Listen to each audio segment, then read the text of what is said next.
Top quality और consistent performance के लिए सिर्फ सिल्वर पंप नाम याद रखना।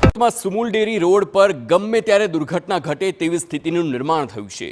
સુમુલ ડેરી રોડ પરથી પસાર થવું પણ રાહદારીઓ માટે પડકાર સમાન બની રહ્યું છે, કારણ કે રસ્તો એટલો જોખમી છે, વાહન ચાલક જરા ચૂક કરે અને સીધા જ ગટરના ઢાંકણામાં પડે તેવા હાલ છે।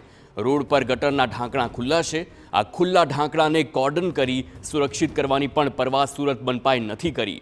રોડ પર ગટરના ખુલ્લા ઢાંકણા સુરત મનપાની બેદરકારીની ચાળી ખાય છે। પાલિકા જાણે કે કોઈ દુર્ઘટનાની રાહ જોતી હોય તેમ હજુ સુધી આ રસ્તા અને ઢાંકણાઓનું સમારકામ કરવામાં નથી આવી રહ્યું।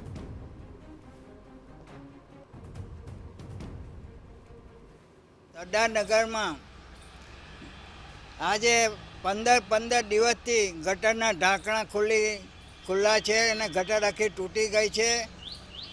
અહીંયા આગળ સુરતની અંદર જહાંગીરપુરા વિસ્તારમાં આ બેદરકારી કોર્પોરેશનની અધિકારીઓની અને સત્તાધીશોની આ બેદરકારીના કારણે કે જહાંગીરપુરામાં એક 2 વર્ષનો દીકરો લાડકો કોઈનો મરી ગયો, આ ભોગ લીધો, કોર્પોરેશનના અધિકારીઓ ભોગ લીધો। આ સરદારનગર સોસાયટીમાં એક કુંડીનું ઢાંકણું ખુલ્લું રહી ગયું છે, જે કોઈના ભોગ લેવાની રાહ જોઈ છે।